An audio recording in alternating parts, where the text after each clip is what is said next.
Bonsoir, merci de nous rejoindre pour ce 23h. Voici les titres.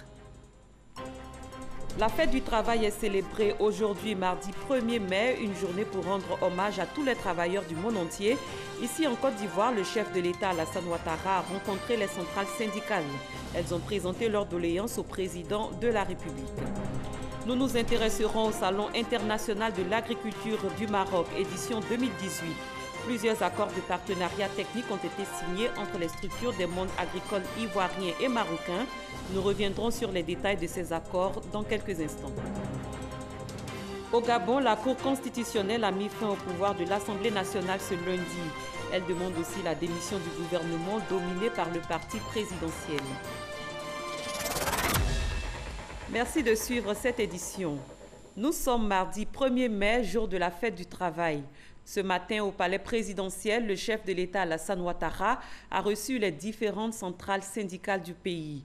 Les forces vives de la nation ont fait part de leurs doléances au président de la République, Awa Touré. Les travailleurs, conduits par les 5 centrales syndicales de Côte d'Ivoire au palais présidentiel ce 1er mai pour célébrer la fête du travail. L'occasion pour les premiers responsables de l'UGTCI, la FESACI, Dignité, l'UNATRECI et Humanisme d'exprimer leurs attentes, préoccupations et doléances au président de la République, Alassane Ouattara. Le président de la République qui, selon le secrétaire général de la centrale Humanisme, est l'espoir de tout un peuple.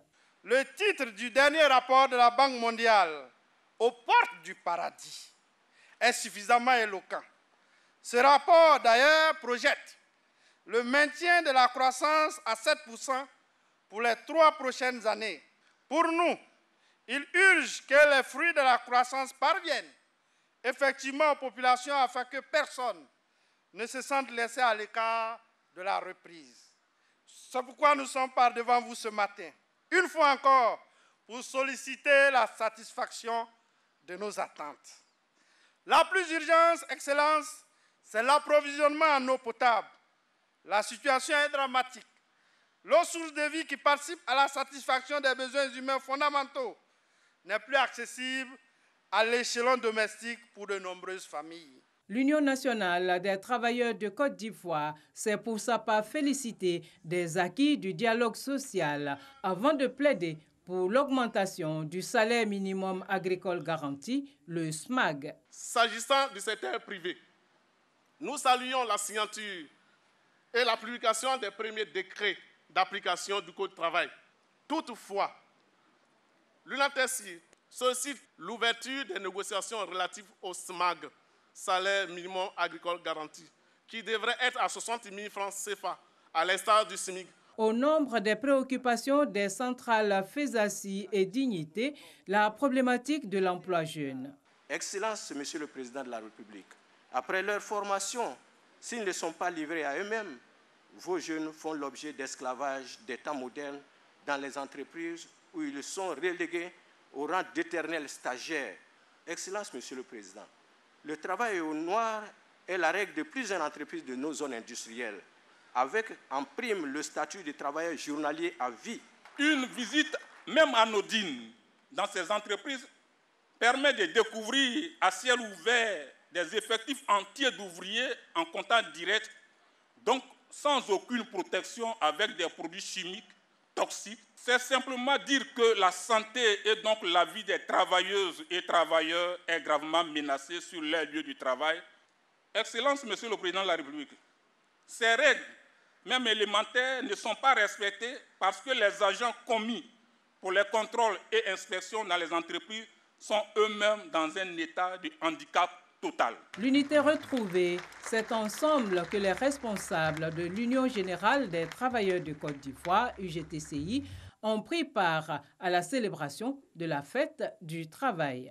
Les protagonistes d'hier ont accepté d'abandonner les voies contentieuses et judiciaires.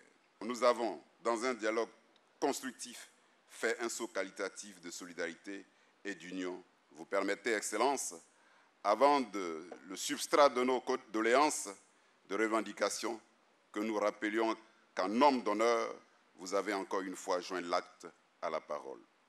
Vous aviez promis un Sénat, nous l'avons aujourd'hui.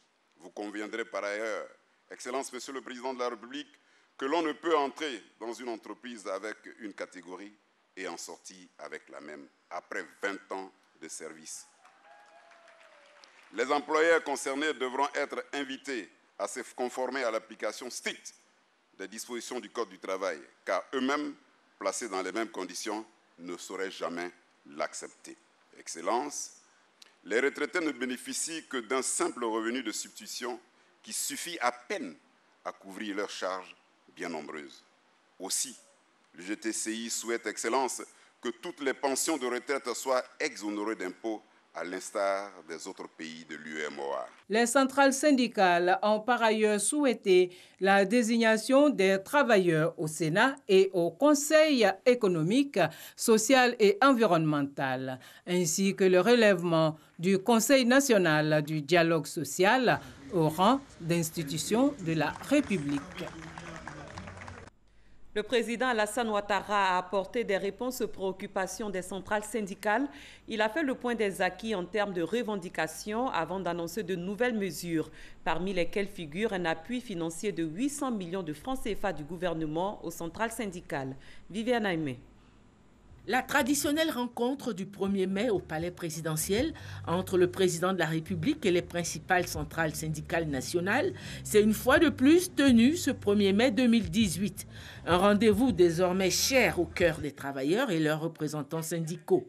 Le ministre de l'Emploi et de la Protection sociale n'a d'ailleurs pas manqué de remercier le président de la République, Alassane Ouattara, pour sa totale disponibilité à ce dialogue.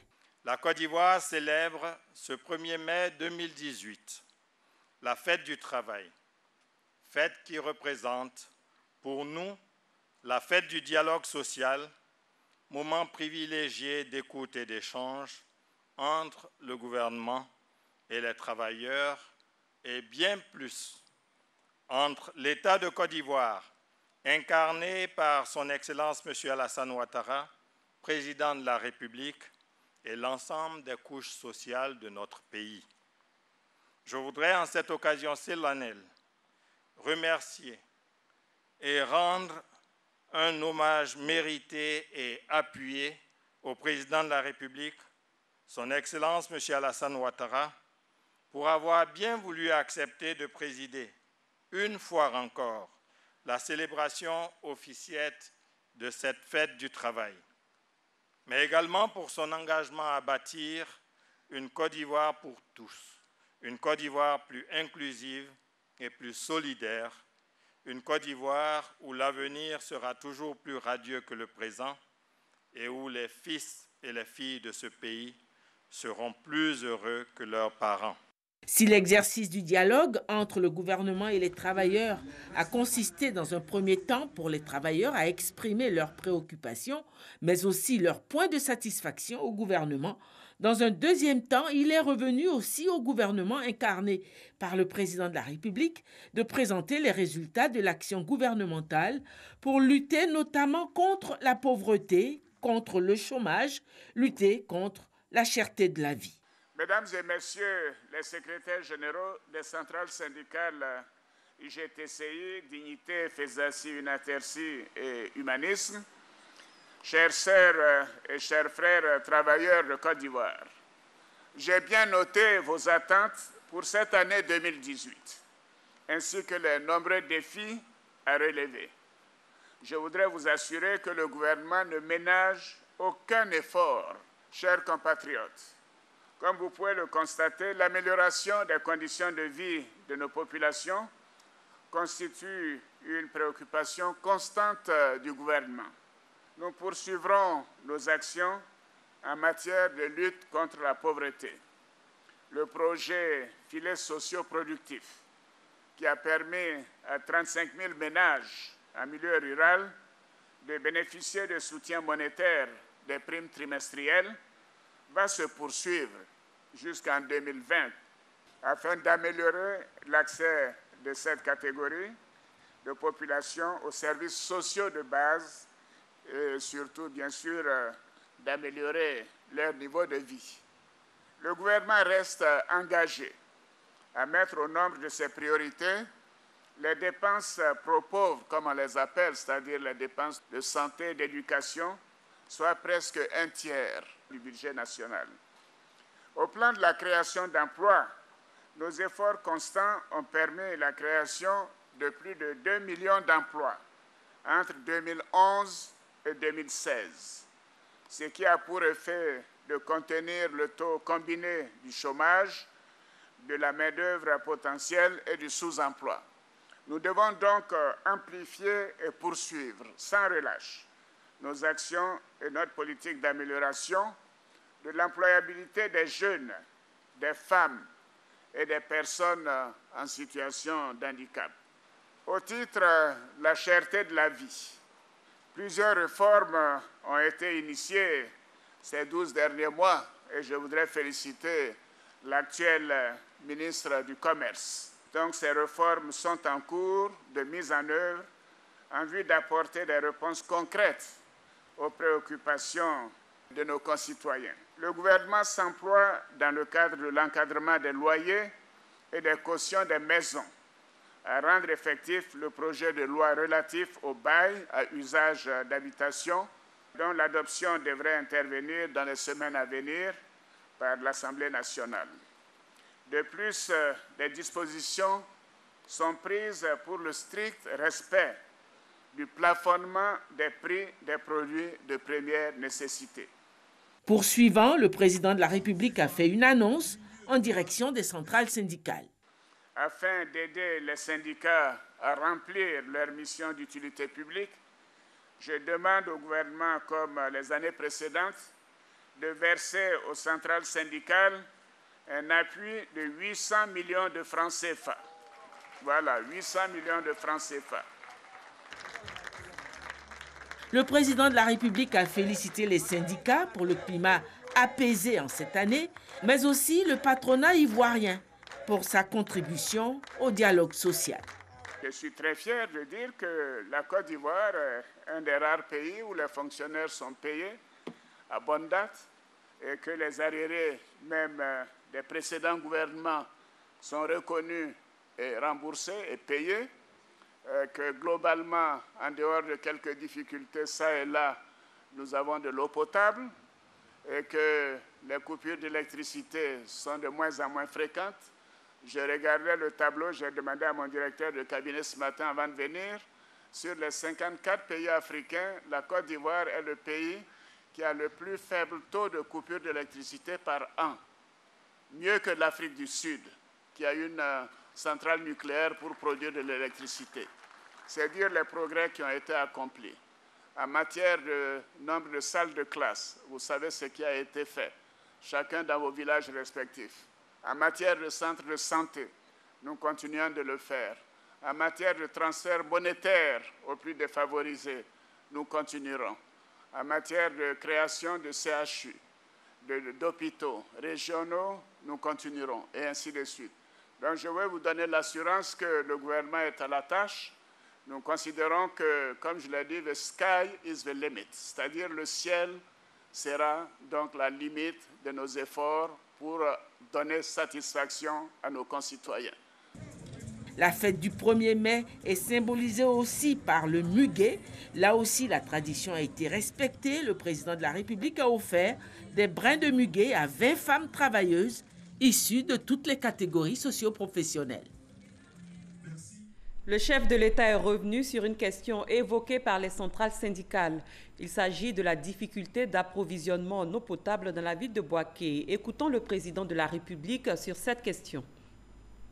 L'approvisionnement en eau potable à Bouaké, je dois dire, c'est un point dont je souffre moi-même, puisque évidemment, Bouaké est une ville importante pour nous tous.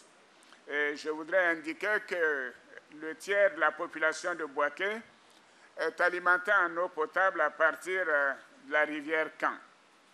Évidemment, les 2 tiers de la population n'ont pas d'eau en raison de l'assèchement du lac de la Loka, en raison d'absence de pluie. Mais en attendant, nous avons prévu des solutions urgentes pour réduire le calvaire des populations. 15 camions citernes ont été envoyés dans la région près d'une dizaine de forages sont en cours de réalisation. Et pour les solutions à moyen terme, pour les 3 mois à venir, l'installation d'une autre unité de traitement sur la rivière Caen et une autre sur le lac de Gonfreville. Mais il faut une solution définitive. Et la solution définitive demande de recueillir l'eau à partir du lac de Kossou, qui est situé à environ 50 km de Boaké. Et cela permettrait donc de ne plus avoir affaire à une telle situation. La Banque mondiale effectuera, je dis au Premier ministre d'accélérer les choses, une mission cette semaine pour regarder le financement de cette situation donc, de recueillement de l'eau à partir du lac de Kossou. Les questions de la libération des prisonniers politiques et du retour des exilés ont également été abordées par les centrales syndicales. Le président Alassane Ouattara en a fait cas lors de son intervention. Le chef de l'État a été clair, il n'y a pas d'exilés politiques, de prisonniers politiques en Côte d'Ivoire. Je vous propose de l'écouter. Il n'y a pas de prisonniers politiques en Côte d'Ivoire. Depuis mon investiture, les personnes qui ont été arrêtées sont des personnes qui ont attaqué des commissariats de police, qui ont attaqué des camps de gendarmerie, qui ont assassiné des militaires, y compris des gens qui ont été tués donc, dans la mission de l'ONU. Et ces personnes sont en train d'être jugées. Une fois que ce jugement sera terminé, bien sûr, nous verrons au niveau du gouvernement des dispositions à prendre. Donc il n'y a pas de prisonniers politiques et je rejette, je l'ai même dit, à tous ceux que j'ai rencontrés, cette question ne m'est plus posée. Nous n'avons pas de prisonniers politiques en Côte d'Ivoire. Les participants à la rencontre entre le président de la République et les centrales syndicales au palais présidentiel ont fait part de leurs sentiments. Je vous invite à suivre leurs différentes réactions. Nous pensons que sorti de cette fête du 1er mai de 2018 et relativement aux réponses données par son Excellence Monsieur le Président, nous aurons 2 options. Celle de revenir à la table de négociation pour des questions à élucider et celle de suite à réserver. Et donc les ministres sont mis à la tâche. La doléance qui vraiment côté des chauffeurs de taxi qui m'a plu, les contraventions des papillons de 22 500 qui ne sont pas légitimes. Donc nous avons décliné ça. Aujourd'hui, Dieu merci, ça a été pris en compte par le chef d'État. Nous pensons que c'est une gain de cause. Le président de la République a tenu compte de tout ce qui a été dit. Donc on a la foi que cela sera fait. Ce que je retiens, c'est qu'au niveau au sein de l'UGTCI, nous avons retrouvé l'unité et tous les partis se sont accordés. Pour ce qui concerne nos préoccupations, la vie est vraiment très chère. Nous voulons que vraiment une condition soit meilleure pour que vraiment la population puisse vivre aisément. Nous pensons que le président de la République a pris bonne note des questions des grades A5, A6, A7. Je pense que très bientôt, cela sera résolu. Je pense que c'est une belle fête. Et je crois qu'avec le dialogue social, nous allons nous entendre. Les plaintes qui ont été posées relativement au loyer très élevé des maisons et aussi au fait de la non-application du décret qui avait été pris pour limiter les cautions et tout ça. Donc le président a donné, comme on appelle, sa position. Et lorsque le président de la République donne sa position, c'est une position qui est ferme. Comment la fête du travail a-t-elle été célébrée à l'intérieur du pays? Pour le savoir, rendons-nous à l'épée, Sikensi et Meagui, où nos reporters se sont rendus pour voir l'ambiance qui a régné. Toutes les couches socio-professionnelles d'Alépé se sont donné rendez-vous à la place de la Paix pour prendre part aux festivités marquant la célébration de la fête du travail. À cette occasion, Touré Kouadio, porte-parole des travailleurs du secteur public et privé du département d'Alépé, a salué les efforts déjà consentis par le président Alassane Ouattara pour améliorer leurs conditions de vie et de travail. Il a exprimé quelques doléances, notamment la prise en compte des agents contractuels de la direction départementale des infrastructures économiques dans l'intégration des journaliers de la fonction publique. Le préfet du département d'Alépé, Benjamin Nanou, a pour sa part salué le climat de paix et de cohésion sociale. Il a toutefois relevé des cas d'incivisme. À Sikensi, dans la région de la Niébi-Tiassa, la célébration de la fête du travail a été marquée par un défilé des travailleurs du département. Un défilé suivi d'interventions des différents porte-parole des travailleurs qui demandent l'amélioration des conditions de travail dans les différents secteurs d'activité. Le préfet de Sikensi salue la mobilisation des travailleurs du département. La fête du travail doit être, selon Aminata Diaby, l'occasion d'une introspection et d'une réflexion collective sur les responsabilités des acteurs du monde du travail pour la résolution des défis. Elle appelle donc à la promotion de l'esprit de tolérance, l'amour du travail bien fait et de la fraternité. L'innovation cette année à Sikensi, c'est la distinction des 20 meilleurs travailleurs du département, ainsi que les meilleurs élus locaux dont la palme d'or est revenue à François de Paul Saoré, maire de Sikensi. C'est la ville de Méagui qui a abrité la célébration de la fête du travail 2018 pour le compte de la région de l'Anawa. Réunis place de l'Indépendance, les travailleurs de la région ont défilé en hommage au travail, source d'indépendance, en hommage également aux sacrifices consentis pour le respect de leurs droits. Le travailleur a aussi pour devoir de respecter la législation en vigueur, chose que n'a pas manqué de rappeler le directeur départemental du travail, Yacine Gakoula. En cas de différend avec l'employeur, le préfet de la région de l'Anawa, Ali Kwadio, lui propose aux travailleurs de recourir au dialogue, moyen sûr de préserver la paix sociale. Le président de la République a accordé des audiences hier à son domicile, assis à la Riviera Golf. Il a échangé avec le ministre marocain de l'équipement, du transport, de la logistique et de l'eau, ainsi qu'avec le ministre malien des Affaires étrangères et l'ambassadeur de l'Afrique du Sud en Côte d'Ivoire en fin de mission. Toutes ces personnalités sont allées exprimer la solidarité de leurs pays respectifs au président Alassane Ouattara à la suite du décès de son frère aîné Sinali Ouattara. Jérôme Kofi Abolin. Le soutien du roi du Maroc Mohamed VI au président de la République de Côte d'Ivoire Alassane Ouattara après le décès de son frère aîné Sinali Ouattara. Solidarité exprimée au nom du souverain chérifien par le ministre marocain de l'équipement, du transport, de la logistique et de l'eau à la tête d'une délégation reçue ce lundi par le chef de l'État ivoirien. Cette rencontre qui, une fois de plus, se veut l'occasion d'évoquer le projet de valorisation de la baie de Cocody dans le cadre de la coopération entre le Maroc et la Côte d'Ivoire. Nous sommes une délégation porteuse d'un message de Sa Majesté le Roi, dans lequel Sa Majesté a réitéré, bien entendu, les relations fraternelles qui lient le Maroc à la Côte d'Ivoire, les relations privilégiées qu'entretient Sa Majesté le Roi avec son Excellence, Monsieur le Président. Et nous avons eu l'occasion de discuter avec son Excellence, en présence des ministres concernés, du projet de la baie de Cocody. Et nous avons passé en revue un certain nombre d'éléments.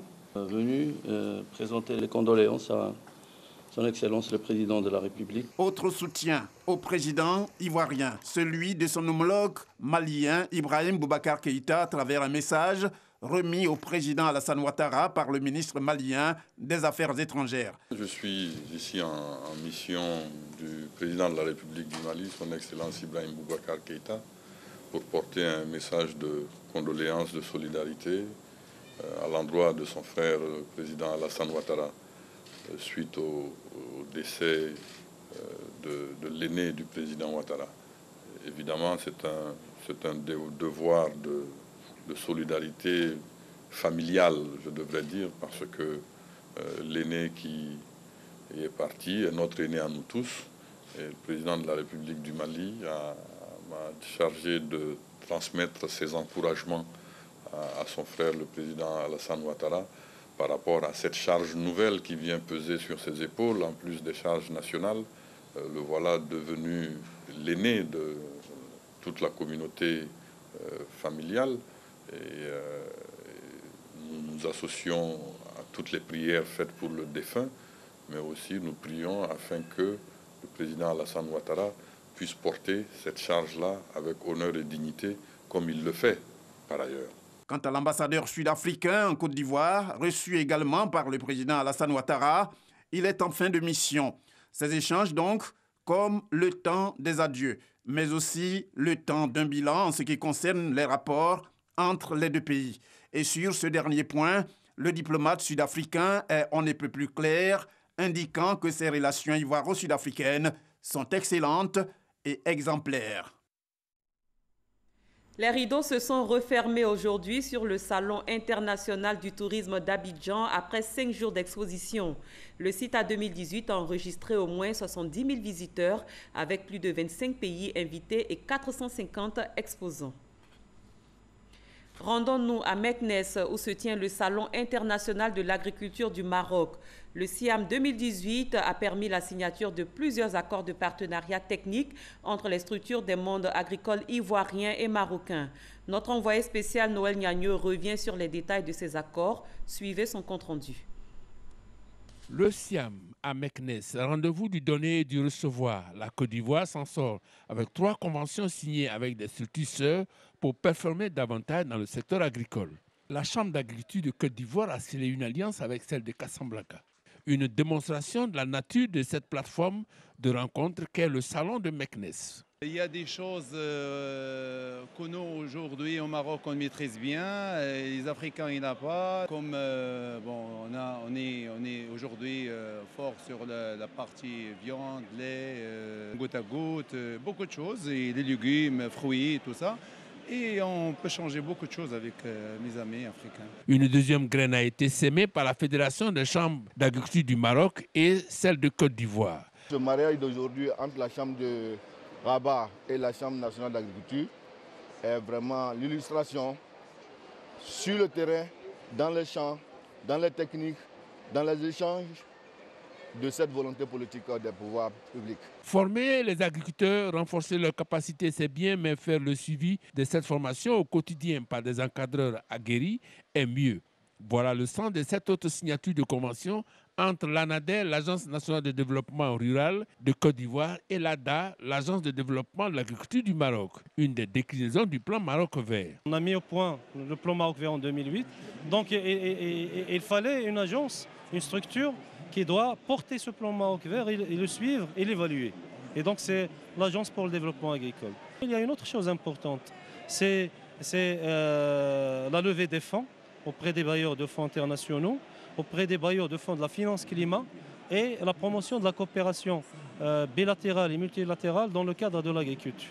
Et d'ailleurs, c'est l'objet aujourd'hui de cette convention qu'on signe avec la Côte d'Ivoire. Comment structurer l'exploitation des acquis de cette convention stratégique? Le directeur général de l'ANADER est venu à Meknès avec un schéma. On a fait la formation d'une dizaine de cadres de haut niveau de l'ANADER en ingénierie de la formation et ensuite en ingénierie du montage de projets. Et quand ceux-là vont acquérir la formation ici au Maroc, ils vont retourner en Côte d'Ivoire, ils vont l'appliquer. Il y a des experts de l'ADA et de l'AMSI qui viendront en Côte d'Ivoire pour voir comment est-ce qu'ils commencent à appliquer ce qu'ils ont appris ici au Maroc.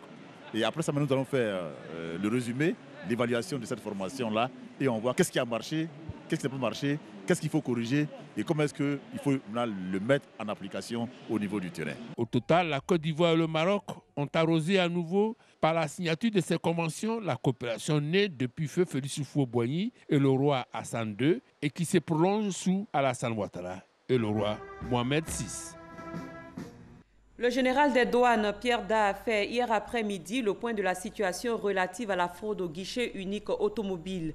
Plusieurs voitures de luxe ont été immatriculées frauduleusement sans suivre le processus normal de dédouanement. L'enquête a déjà permis l'arrestation de certaines personnes. Lancile Bakayukou. Fin mars 2018, l'administration des douanes constate des incohérences entre ces données et celles du système informatique du guichet unique automobile. Plus de 1000 véhicules importés n'apparaissent pas dans les fichiers sur les véhicules dédouanés. Elle est là, la fraude. Les présumés fraudeurs ont opéré d'une façon parallèle. Ce sont des immatriculations frauduleuses qui ont consisté à contourner la procédure normale tant au niveau informatique qu'au niveau de la transmission physique des dossiers par l'utilisation de faux documents. Le préjudice estimé sur un échantillon de 24 véhicules s'élève à 268 millions de francs CFA, soit un manque à gagner de 10 à 15 millions par véhicule. Le courant de fraude concerne également les véhicules usagés. 3 membres du réseau sont actuellement arrêtés. Quiconque se permet des libertés avec le code des douanes doit s'attendre à des sanctions. Au terme des investigations, il apparaît que les procédures régissant les formalités de dédouanement et d'immatriculation comportent des faiblesses qui ont été exploitées par les faussaires. Une réforme en profondeur de cette procédure s'impose donc. Les actions de recouvrement des droits et taxes éludés devraient être mises en œuvre dans les meilleurs délais. Ces mesures devraient aboutir à la sécurisation des procédures de dédouanement et d'immatriculation des véhicules de tout type par la dématérialisation et la création des liens informatiques obligatoires entre les différentes étapes sur la plateforme du guichet unique automobile. Au Gabon, la Cour constitutionnelle a mis fin hier au pouvoir de l'Assemblée nationale. Elle demande aussi la démission du gouvernement dominé par le parti présidentiel. Raison évoquée, l'Assemblée nationale devait être renouvelée au plus tard le 30 avril dernier par le biais des élections législatives. Mais le gouvernement n'a pas été en mesure d'organiser ce scrutin, un scrutin qui a déjà connu 2 reports. Ainsi s'achève cette édition. Merci de votre attention. Très bonne fin de soirée. Je vous retrouve demain à la même heure.